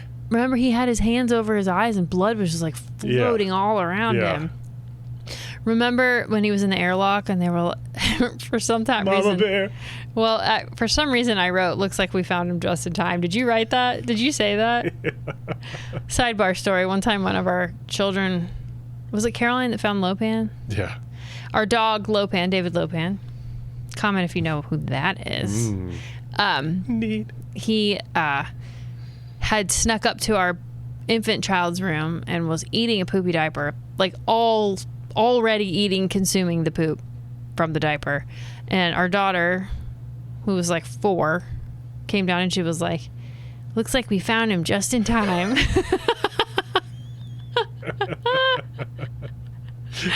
And then another thing was, I wanted to ask you if they filmed it in space. Yeah, that's what Clark, our son, asked if Star Wars was filmed in space. We were watching Star Wars, and after the opening sequence, he was He's like, 13. so... He was 4 at the time. After the opening sequence, he was like, so, was this filmed in space? It was like the sweetest thing ever. No, you idiot. So, yeah, basically they have to blow up the ship with those aforementioned... So they see the captain's log. They finally see the footage. Oh, and he's tearing them up. So that scene... That was the Gorgy. That was the Gorgy. That scene was... So the original cut... What does the G stand for in Gorgy again? Gore. Gore. The original cut is like 30 or 40 minutes longer, and it has a very extended version of this scene that, there's all sorts of lore around it that, like, people were passing out and, like, the pilot, what do they call it? The test, the test screening. Okay. Where they get, like, the initial impressions of everybody has to sign a non-disclosure kind of thing. Oh, yeah. People were getting sick. Like, Paramount Studios was just, like, up in arms because it was just so awful. Like they hired like porn stars to be like, it was just this really depraved scene. Like, really? Yeah, like super hardcore, like I was late to what you were saying until very just hard this R moment. sex stuff, very hard R violent, and like extended scene, really disturbing stuff. And apparently it's now in a Transylvanian salt mine. So apparently that's like legitimately a place where a lot of people do store vintage film because it's so dry. Oh. Not like nothing a to do with Johns vampires. Hopkins medical reference. I mean, who actually knows? Could be that. But it could be that. But apparently it's this footage is just like really like it's a very gory movie, obviously. Yeah. Extremely gory. But apparently it was way worse. That's really gross. I didn't realize that. I didn't even pick up that was actually what was happening in that scene. Really? I wondered why they were all naked, but it was just violent. Didn't they say, he said, like, you killed, what did he say? You killed everybody, or your ship killed everybody, your ship killed the crew, or Did he? I either wrote. I think I actually wrote down in a gore orgy. I don't think he actually said that. Never mind. Scratch that. No, there was definitely some. I missed that. Definitely some adult. I was probably like taking some cute notes about Mr. Justin. A lot of the doors in the ship were shaped like coffins, so that was ominous. Yeah, especially little Danny. He was running around though. She got to see him with legs. Yeah, no, she was lucky. I don't understand the big deal. I don't know why she was so upset. Yeah. Her death was pretty gross. I mean, she fell a bunch of stories. Oh, yeah. She kind of did like a goldfish on dry land sort of. Broke all of her internal back Yeah, parts. that probably sucked a little bit. But she didn't get transferred to hell. I'm a sucker for a space movie. Especially like a scary it's not one. Time bending, but it's a I love the folding space time and have that simple explanation, and it goes through. Well, I love anytime that's because space it does seem like I wouldn't want to travel in space, and so watching a movie where like terrible things are happening to people in space seems very realistic to me. Like it would be awful. There's no sun, there's no fresh air. Everything's recycled. Everything, water's your air. I can't. I would never. And so it is very unsettling to me already to think about being in space. And like on an airplane, I have to shut that part of my brain off. So it feels like, this could happen. This might as well be a nonfiction retelling of a real thing. I mean, we talked a lot about flat land and other dimensions and stuff. I mean, shoot. Yeah, what? I mean, probably. I feel like probably closer to reality. What was The Expanse did an excellent job of capturing like the loneliness of space. Yeah, just the desolation. Mm-hmm. Yeah. Did you know that Tommy Lee Jones, Arnold Schwarzenegger, and Bruce Willis all turned down the Captain Miller role? Can you imagine this was Schwarzenegger? I was just about to say it'd be a very different movie. It'd be silly. It would be so campy. I mean, it's already a cult classic. It'd be a top tier cult. It'd be like Running Man in space with. Oh my gosh, have you ever seen Running Man? No, I don't think I have. Oh wow, we got to watch that one. Rob, take a note. You're putting that in. What else? Any other? Do we want to talk? Did we finish the recap? Well, okay. So basically, they have to get off the ship. And of course, Dr. Grant is resisting them at every step. Finally, Morpheus/Miller, he realizes he's going to have to blow up the tube that connects the two halves of the ship so they can get into the escape half. By the way, the entrance to that, or maybe this is the entrance to the core, but that spinny. What? Have you been on a bunch of rides that have that? Yeah, but is that from... Space Mountain? Yes, Space Mountain. Yes. Feels like a Space Mountain. Space Mountain. It just came to me. Yeah. Yeah. Okay. Anyways, go ahead. You felt very carnival-y. Yeah. Like, not real believable. Like, why? Did the Matterhorn have something like that, too? I've never been on the Matterhorn. I think it did. Never been to Disneyland. Okay. Forget it. Yeah. I also wonder why, and this is every spaceship ever in the history of spaceship design in movies, but, like, why does everything have to be black and dark and... Like, I understand that materials... It looks like a Klingon ship. And it's like, they could choose to paint it light, because guess what's always light and bright in ships? The kitchen and the bedrooms. Like, they do always, like, I mean, paint. maybe it's because of the... you're talking paint color, not lighting. But, like, they could. Low energy or something. Yeah, and it's like they make it look as horrible. Or they added that faux finish of, like, it looked like guts all over the wall. You know? Yeah, why would they do that? Why not just get like nice Venetian plaster or something? Really. Yeah, a lime wash. No, yeah, totally, though. There's a lot of stuff like that that's just... They have 20 hours of air? Yep. Like, well, I probably don't need to open this up, but how much air do they have in their spacesuits? And how much air did they have... How'd they get back?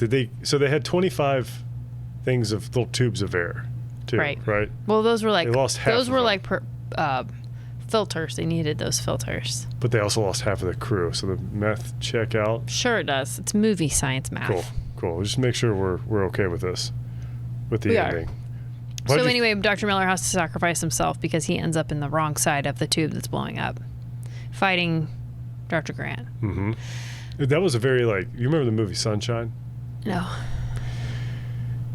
Yeah, you do. The guy. Oh, where he was the sunshine. Yes. Yeah. That reminded me a bit of that. Yeah. Like not as good. superpower. No, that movie could have been so much. I Disappointed. didn't like that the way it ended. The neither. first half of that movie was awesome. The second half was just like, what? Yeah. And like they were like in that giant room where people just kept burning alive. Yes. Yeah. Okay. Yeah. Anyway, sorry if we spoiled that. I don't think that's a big spoiler. Good luck even finding a copy of it. It's true. Challenge. Oh. Hi. Hi. Okay, so anyways, they blow it up. They blow it up. He sacrifices his life. Captain Miller, Morpheus, and the three get away. Yep. And then she has a dream where they get saved, but it's Dr. Grant with no eyes. Yeah. By the way, he loses his eyes about 3/4 of the way through the movie. He removes them himself. And she's basically having a similar experience as Dr. Grant had at the very beginning of the movie, where she has a bad dream and she wakes up in her stasis thing, and then right at the last second the water drains out. She doesn't drown. That's what happens to him at the beginning. Here's a theory that probably holds no water, but it just popped in my head. What if they just keep reliving this in a loop? They've already been... They're just waking up every time and starting over. He is like that episode of Black Mirror. Remember? Except that was more human manufactured, but you know what I'm saying? Yeah. Whoa. What if they all died when Justin came in and out? Yeah. And the rest of the movie was just them in the chaos dimension. That's- We're probably giving it way more credit than I it's don't due. know, though. It has this weird, ambiguous ending. Where It does, You're supposed which to... I like that. It's very unsettling and sad. What was the other? What other movies can we spoil? What's the movie in the? I'm not going to go into the details of the ending, but it had two endings, and it's the one with the girls in the cave. The descent. Yeah. Won't say anything else, but I didn't. I looked to see if there was like an alternative ending to this, like if there was an ending where they just ended with Sam Neill in his eyeless state, And he was the victor. but instead they have. I mean, that's kind of the way Nightmare on Elm Street sort of ends. I've never seen that. Yeah. There's a Friday the 13th in March if you want to watch it. Somebody's mom gets pulled in through a door in a weird... forget it. I'm saying I've never seen it. I would like to see it. To watch Nightmare on Elm Street? Yeah. I think my sister said that they have the same couch we used to have. Shoot. I don't need a better reason It was than a that. couch with goose fabric, and it was a pull-out. Awesome. I'm going to see if I can find a picture of that for the Instagram. Do you want to talk any more about... Oh, Prodigy was on this. The credits at the end. Did you ever listen to Prodigy? No. They're like a hardcore techno group in the late 90s. What were they? Were they the song in the credits? Yeah, it's Funky SH is the name of the song. Okay. It kind of killed the vibe of the movie? Yeah, it's not the greatest song in the world. I don't know. If you like anything even halfway related to what we've talked about, you'll enjoy sitting down for an hour and a half. It's not even that long. No, it's a quick watch. Moves fast. It's not for kids. Well, you always say that. I know, just to get you to say that. It's I love it. I love it for all of its faults and all of its horrific. Honestly, it doesn't really have it's not that a lot bad. of plot holes or anything. No, it's not too bad. And it definitely wasn't like we had theories about it. It could have been. So. It could have been incredible. Like if you had a really good writer on it, a really good script writer, and a lot of great direction. It was rushed because like Paramount was, I guess, trying to get Titanic going. Oh. So like the editing was only like. I have a question. It just everything was rushed and cut, and it was kind of a bomb. It flopped, and I think it only. It didn't bomb in my heart. No way. Just kept exploding in mine. Blew my given eyes all out. these like 90s scientist actor characters. Okay. Do we have any of those people? Like, is there an equivalent? Like, I feel like that was like a time. Like, that was a stamp of the era. Like the scientist. Would you consider him like a cool scientist? Well, like, there was just so many movies where, like, there was kind of a scientist was like the protagonist or the main character in the 90s. Or, like, science was kind of the thing. No, I definitely know what you're talking about. And, like, I don't know that I feel like we're not in that type of a movie No, yeah. I mean, And then you have like probably actors the last like great one was like Junior and Schwarzenegger. I was like, what? Did you ever see that? No, is that the one that does he have a baby? Yeah, he has the baby. Yeah, I saw that in the theater.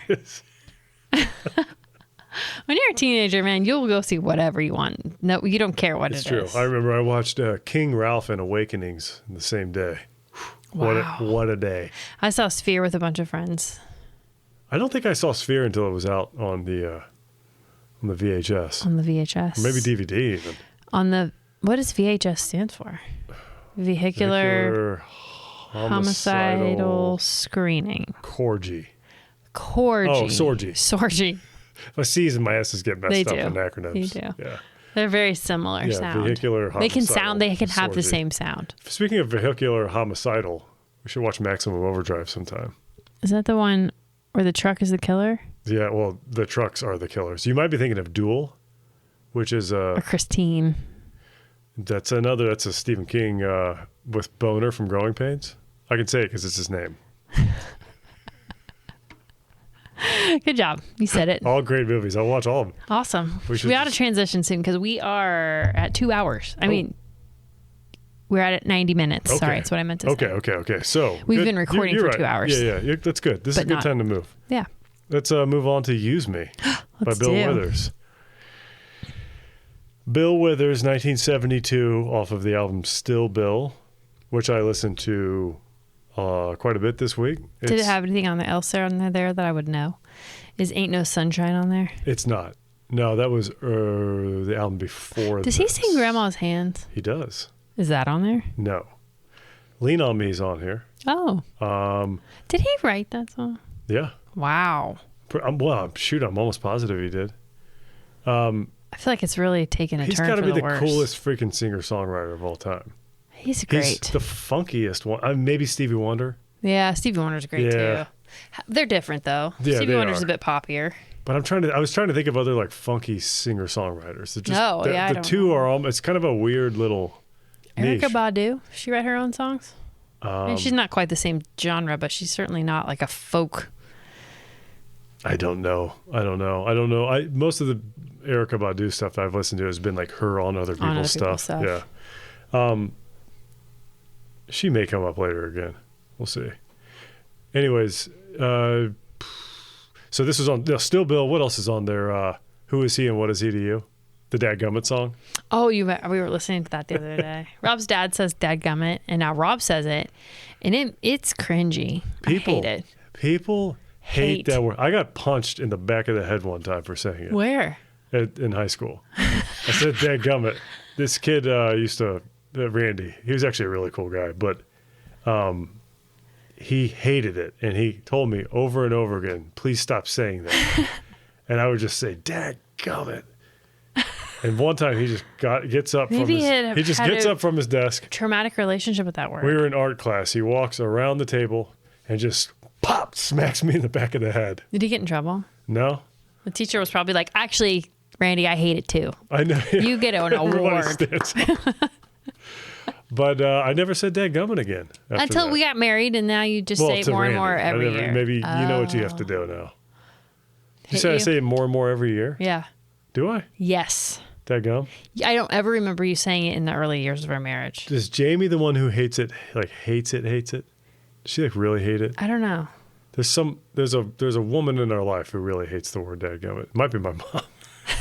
Poor Terry. So I said we're Poor Terry. She has to live with Bruce, and he says dadgummit all the time. We were listening to Clark. I was listening to Still Bill, picking up Clark, the album this is on, and that song came on, and I said, I almost wanted to cover that song. That song's sweet. This whole album is great. I'll I have think to I like listen to it. more I think spirit, I'll honestly. have Like to I listen to love it. this album. It's so good. I think I like it better than his greatest hits, to be honest with you. It's anyways, I'm really puffing it up, but I said to Clark, this has Grandpa Goose's favorite word on it. And he said, what, $2 hot dog? Like, boom, right away. My dad's like a huge Costco fanboy, too. Kirkland till you die. But Oh, Clark. I almost killed us all. in the car. Almost crashed. Laughing. Yeah. A laugh murder. Yeah, but this was, like I said, the 103rd Street, the Watts 103rd Street Rhythm Band did all the stuff on this. Ray Jackson was on keys. Melvin, what did I say? It was a Clavinova. Clavinova? Is there a clavinet too? Or I don't know. I've only ever heard the word clavinova. That doesn't mean that the other clavas don't exist. Oh, clavicool. Those do. Clavicool, dude. Oh, yeah, girl. Melvin Dunlap on the bass. Benorse Blackman on the guitar. Who was on the drums? Joey Gladstone on the drums. Nuh-uh. No, James Gadsden. Was he the one that we saw in the video? Who can know? Don't know. That guy, the drums are so good on this. You have to have them. Even though we don't. I know. We don't have You a drummer. did a great job. You're very good at being percussive on the guitar. I was trying to be as percussive as possible. Mm-hmm. Actually, I love playing that song because it's just 2 chords the whole time. It's just E minor and A. And that's A. It's an A7. It's an E minor 7 and an A7. Yes. And it has a little Dorian flavor to it. Well, it's a blues. Okay. So blues usually has a flat 7. E natural minor, would that be the... I know when you're playing it, I know I'm getting ahead of myself, but when you're playing it, we had like that little kind of jam session in the beginning, I could go, when I'm on the E7, so you could play the E minor pentatonic scale. Yeah. Through the whole song.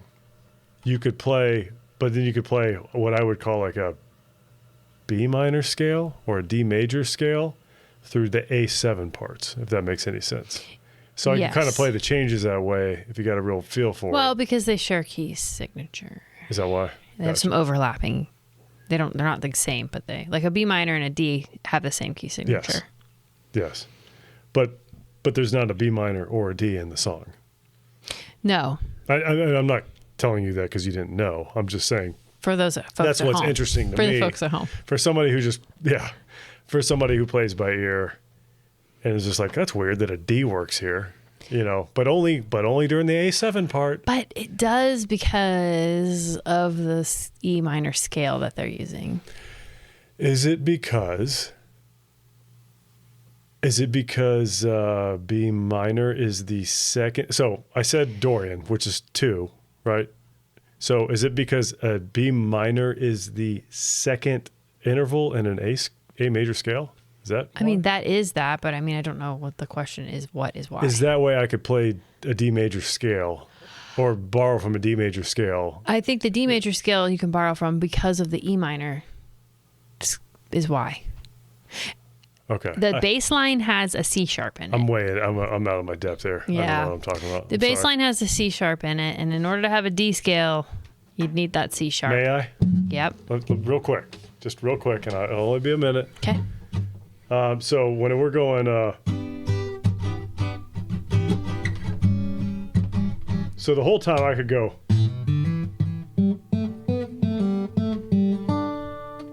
but then when it's on the A7, I can go, which is,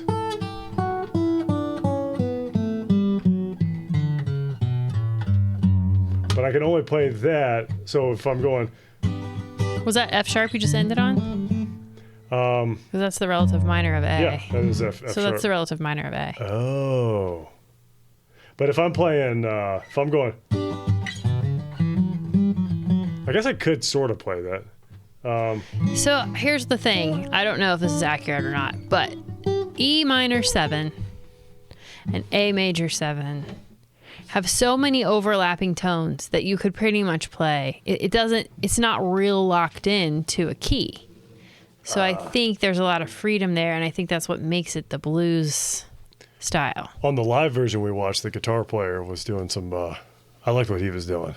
That was cool. He's not on the... he was like up a third version. or a fifth or something from the bass line. It's kind of cool. Yeah. Yes. That was especially toward the end. Yeah. He was playing the same pattern. It was the same pattern, but he was up the harmonic interval above. Yes, that was really cool. I have to listen to it again to see what it was, but yeah. Anyway, it's a great freaking song. This is one of my... I'm going to see if I can find the video of you singing it in the Dominican Republic and put that up for the Instagram people to enjoy. Okay. I also did Oh No. Oh No. I have we could do Oh No at some point. Oh No. Kool-Aid in the bag. I don't know, saying I did a good job, but I did it. They put me on the spot. This is one of the sickest beats I think I've ever heard in my life. I mentioned the drums, but I don't know why more hip hop songs don't use As this. good as this? Well, no, why they don't use this is a perfect why they're not sampling the reason it. I came with Can this they? was because I wanted to do Give Me the Loot. I wanted Do to do they a family. make it available for that? What do you mean? Like, are they letting people Yeah, sample people it? do it. Like UGK is the only you big UGK fan? Yeah, I love UGK. Pimp C. Oh, Pimp ABC. Bun B. UGK has. They're the only ones I could find that actually basically do their rhymes on the song like that. It has that no. The song's called "Use Me Up." It's a little cruder. Captures Is there singing? The juiciness of this song. 'Cause this is kind of a sexy song. Mm-hmm. A little scandalous. Yeah, we might lose our rating. Yeah, but "Use Me Up," they go for that element of it. They really go for that. Yeah. They try to like double down on it. Yeah, they do. They double down on the babies and the sweethearts. Nas uses it, but everybody just uses the drums. Kendrick Lamar uses it, but it's all just. I mean, I'm not going to say this for my cover, but how sick would it be if Anderson .Paak and Bruno Mars did this song? Well, you just took my. The Silk Sonic. Yeah. Sorry. No, it's okay. I actually had Anderson .Paak's "Come Down" for the B-side. I think is what I'm going to go with. But I'll still tell you all the 16 that I didn't choose. Okay. Sorry about that. But it's got the same kind. No, it's fine. We're united. It's true though. His drums are so tight, tighter than. The loser from the Elton John band. Well, what I was going to say was I can't say it. Can I? Can I say tighter? Nope, you cannot say it. Whatever it is you think you're going to say. I said no. It's from Always Sunny in Philadelphia. Nope. You can't say it. I'm telling you no. You asked me and I said no. You guys can send a DM if you want to know. Rob will text it to you. Rob. A type of skin. Okay. D-skin. Tighter than D-skin. Stop saying it, or I'll quit and walk away. Okay. Okay. All right. What did you listen to any covers? Only the one you forced me to. That was Incredibly incredible. It was great, wasn't it? It was like Lamala kick. It was Lamar. Wait, Lamont Landers, who's going to win our Nobody Award. I don't think I mentioned yesterday. I don't think he's going to be a nobody for long. Our Nobody Award is anybody with less than 50,000 subscribers. Can qualify for the best cover of a nobody. So he's that whole cover was sick. His keyboard player the whole band was great. He's got one of those weird white guys who looks like looks like he can speak Klingon, but he can sing like he's like Bill Withers, kind of like our most recent band director, and then Uncle Dan's friend Dan. With the voice of an angel. Yeah, he's got a great voice and great guitar player too. Yeah, well, that's what I meant by those two references. Oh, right, I get you. Those two nerd references. His keyboard player had a sick solo, which of course is a spot where Leslie said, "Okay, I've heard enough." That's not exactly how that went, but how did it go? It was a 7-minute version. I said from the beginning, "Do we have to listen to the whole thing?" Then once I heard the amount of music that you and I were planning to cover, then I was no longer interested because I knew we weren't going to be doing that. And that's the kind of person I am. And if you don't like it, then I guess you were in the right place because the show's called The Audience Won't Like It. I love it. I do love it. It was great, though. They did a great job. Shout out, hats off to Lamar. You know who Lamont Landers? Who's the Revenge of the Nerds character? Don't know. Okay. I listened to a few other covers. Okay. Hootie and the Blowfish? Not bad. Really? Not bad. Pretty great, actually. I'll have to take a listen to that. A lot, pretty similar to the original. Does it sound like he got spit in his mouth? No. Okay. No, it's actually one of the best I've ever heard with Darius Rucker. I was just supposed to say that's Darius Rucker, right? Yeah. He always sounds like he's got something in his cheeks Oh, yeah. to me. Out there. Yeah. The dolphins made me cry. Lisa Frank dolphins made me cry. Lisa Frank dolphins. Yeah, he's got a little bit of that Eddie Vedder kind of. Mick Jagger and Lenny Kravitz did a cover. not great. I don't know. I mean, I love Mick Jagger. I don't know how many covers I've heard him do that I like. They're just always so silly. I love silly, but they're not in purpose silly, I don't think. No. They're just not great. Yeah. Have you heard Dancing in the Street? You've talked about this before. Uncle Dan is the one who introduced me to that. Uncle Dan, by the way, has a good cover has a great cover of this. He can sing the heck out of this song. Smokestack Lightning. I've heard them do it multiple times. Really good. Really good. Esther Phillips, pretty different. Kind of not very funky. Aaron Neville, he did like a 90s version. It's a little too, I didn't love it. A little too smooth. Grace Jones, not good. It was like a reggae new age version. Not good at all. Kamiko, and Dolph Lundgren wasn't in it in the video, so that kind of ticked me off. Yeah, Dolph Lundgren was her bodyguard. He got, anyways, we'll talk about it some other time. Kamiko Kasai, I said pretty solid. The keys were really cool to the point where I looked up the keyboard player. It's Herbie Hancock. Yeah, there's a reason. Liza Minnelli. May come up later. Was it good? I put it in this giant list of covers I listened to. Later today? Yeah, later today. How much? In this giant list of covers, I'd probably put her right in the middle. D'Angelo, that was great. I think he actually played with the same drummer from the song. It was a live show. Oh, gotcha. He's awesome. That was great. I saw that. That was really good. The JBs, like James Brown's band with Fred Wesley, pretty solid, pretty good. It was instrumental. I was gonna say James Brown didn't sing it. Ike and Tina Turner, Widespread Panic and Dirty Dozen Brass. That was a cool cover. Oh, I bet. Yeah. Ultra Funk. That was a great instrumental. Had a nice, I wrote Slick Jazz Flute. Sam Dew. I didn't like it. Very whisper singing-y. I liked the instrumental, kind of dreamy and understated. Al Jarreau, it was fine. Adam Pearce, the guy with the really long, beautiful red hair I talked about last week. They did Wildflowers. Oh. He was great. All right. He was awesome. Teddy Swims. Oh, he's a good singer. Teddy Swims' version was pretty good. So Teddy Swims is a great voice. His songs. He says, "Use me." He said, "Use me." I don't like Teddy Swims' music. It's so boring. He's got a cool voice. I kind of feel that way about some Chris Stapleton too. Like they're not doing themselves justice with their songs. Their voices are so great, but their songs are just like. Yeah, I'm with you. Only Stands. This is the last one I'll talk about. I know. Really cool. It was a cool sound. Great musicians. Vocals were kind of different. He sounds like a high pitched, like a soulful version of the Owl City singer. Yeah. So it was weird. It's a voice worth checking out, though. Maybe for you. What's his name? I don't know, but what was it? What'd you? Only Stands. Okay. Instead of Fans, I guess. he was probably Only Stands like a long time before OnlyFans came out, and now everybody's like, oh, like OnlyFans. If I did, yeah, yeah. If I didn't, if I wasn't going to give, I may give Lamont. I may give him both the Nobody and the best cover. But I might actually give it to either Widespread, Dirty Dozen, just because it's so different, or D'Angelo.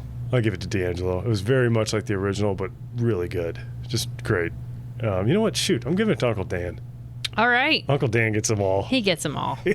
Okay. What else? We want to get to our. We got to wrap it up, right? We got to wrap up. So, okay, cover. Silk Sonic. Oh, can I just say real quick the name of the keyboard whatever player? You're going to. In Lamont Landers band. Sure. Kevin Canada. That's right. It's like Robert California. Kevin Canada. Okay.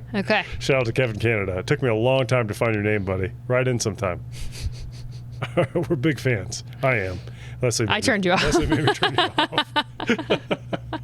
Just kidding. I thought you were great. I went back and watched it later. Rob doesn't know. Oh, one thing is that I freaking I've been saying for like the last 20 years, one of my favorite things to say since we moved down here, well, however long that's been, 14, was because Bill Withers was from West Virginia, and I did not know that. oh, you didn't? Well, I've been saying that he was a coal miner.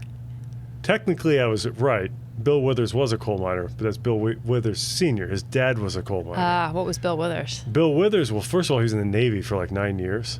Okay. He didn't start his music career until I think he was 31. Yeah, I was going to say, wasn't he like hustling, like working hard? Yeah. Like a furniture delivery guy? Well, that I don't know. Okay. I'm not going to say no. He worked a lot of jobs. Somebody that He was working as like a machine assembler or something, like a factory job. Ain't No Sunshine hit. Like it hit.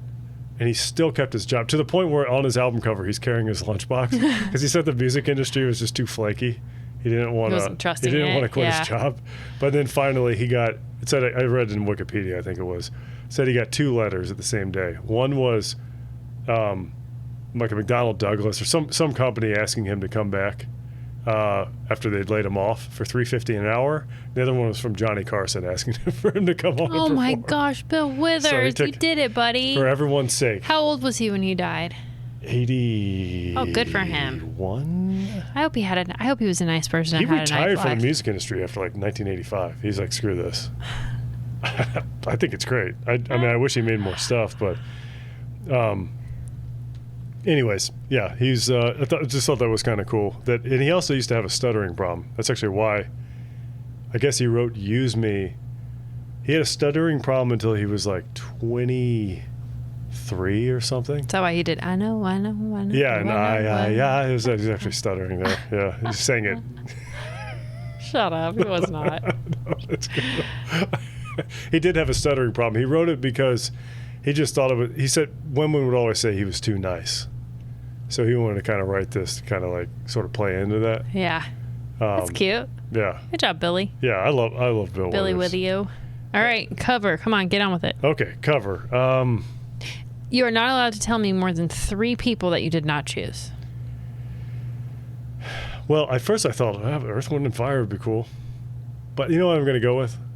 This is one of my favorite songs. I'm going to hook it up with one of my favorite singers. Say David Ruffin. Playing with Lettuce. Lettuce is the backing band for David Ruffin. Okay. I bring up Lettuce. I didn't bring up Nigel Hall before. But Nigel Hall was in the band Lettuce. Okay. Played keys for him. He's also a great singer. Uncle Dan turned me on to him. I was just basically a little clone of Uncle Dan. I just follow him around. Like maybe in our show, like something else. maybe some episodes we'll have Uncle Dan here, but we won't say. We'll just say it's you, and they'll be like, "Wait a second, did they switch him out? I swear it's a different guy." It'll be like, oh crap, we were just talking about I know, that's why I'm saying it. Who was that? It was Nathan Lane in Firefly. So you didn't choose Silk Sonic, or you just changed it because I said it? No, that's my B-side. Let's Come Down. Oh. You drink my liquor. Yeah. Have you seen the Tiny Desk version of that? No, but I'm sure it's amazing. Oh my gosh, it's so good. Like the album version's great, but the Tiny Desk version is. Yeah, I'm going to say David Ruffin. All right. And Lettuce. Nigel Hall. Oh, I'm sorry. Nigel Hall's. I'm sorry. Who cares what your choices are? I do want to know, but I've had it in my notes. I wanted. So that doesn't mean you have to say it. Nigel Hall. What's happening? What? Nigel Hall did a great Earth, Wind, and Fire cover album. Unrelated to what we're talking about. Lettuce. He was in Lettuce. Delicious. I love lettuce. Salad. Okay. Who are your covers, Sonny? I want to know. Well, okay, I have 2. They're different. The first one is Jack Black. Oh yeah, he'd be great. Now, is this? Would you want to see a Tenacious D version of No, this? just a Jack Black sing it. Like, I got inspired because have you seen him and Jimmy Fallon doing More Than Words? And it's like ridiculous, but also beautiful. Yeah. Yes, I feel like Jack Black would just kill this song. Sure. But then I also got on the Deborah train, and I really think Beck, in the style of Beck, like him putting it together with his weird techie pop techno sound and different instruments, like I think he could do it. I would like to hear a Beck take on Use Me. I agree. I like Beck. That song, I think, is it called Deborah? Is that the name of that? I think so. That'd be a good one to do. We should try to do that one, yeah. But he has he does have a pretty soulful voice. Yeah. And he does a lot with his voice. He does. And I would like to see what he would do to that song. Speaking of guys who play a lot of instruments and whatnot, I'm going to see Nine Inch Nails next. That'll be on the next show. Oh, let me know how it is. Seeing them this weekend. Trent Reznor. Okay. Is it the real Trent Reznor? Is he dead? Oh, you know who else I had on here? Who? Yes, it is. I had, for potential B-sides, Fiona Apple, Criminal. Oh, that would be a good one. Amy Winehouse, You Know I'm No Good. Oh, yeah. And You Got Me by The Roots and Erykah Badu. Uh-huh. That's kind of a goofy relationship, kind of. But I just, Anderson .Paak, once I heard him playing those drums, yeah, I'm just like, yeah, right dude, to it. That's... my B-side, do you remember that terrible song by Tove Lo called Habits? I gotta say hi all the time to keep you off my mind. Ooh, I don't think I know it. ooh. Do I need to listen to it? The words are terrible. She says, like, I pick up daddies at the playground. I eat my dinner in the bathtub. Something about vomiting it back up. Like, she's a mess. Okay. No, I don't. It's a pop song. It's probably 10 years old. Sam Neill's wife on Dr. Grant's wife on Event Horizon. No, she's the woman doctor from Jurassic Park. Oh, that's where she's been. Yeah. Okay. That's my B-side. You have to listen to it. It's called Habits by Habits. Tove Lo. Tovelo. Okay. I will listen to that. If you could have this on any soundtrack, what would it be? I thought this would be a great montage song for any one of the messed up relationships from Game of Thrones. Nice. To quote, move the plot. Just open up just nice incest version. Yeah, I just feel like it wouldn't go with the show because they didn't use any like modern day music. How about the Gorgy scene from Event Oh my Horizon? gosh. That'd be pretty good. That would be That's not great. mine, but it's not yours, it might but be now. Could be. You should change it. Don't even tell us what you were going to say. Game of Thrones. You know, the Fallout guy who did the Fallout soundtrack also did Game of Thrones soundtrack.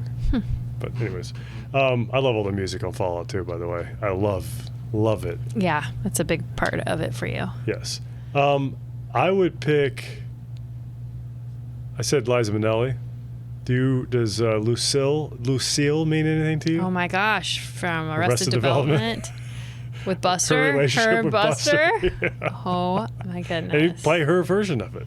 That's What do you think? magic. That might be one of my best ones yet. That is probably one of your best ones. I mean, we couldn't high five over having the same one, then that's an alternate. Let's handshake. With our creepy left hands. It's so weird. This is my favorite handshake right here. Go ahead. Damon. Who? Kevin and Stacy's son. Is that what he does? Yeah, I did. He was. He used to be one of my clients, and he comes in like this, and he goes. To creep you He out. just looks me in the eyes.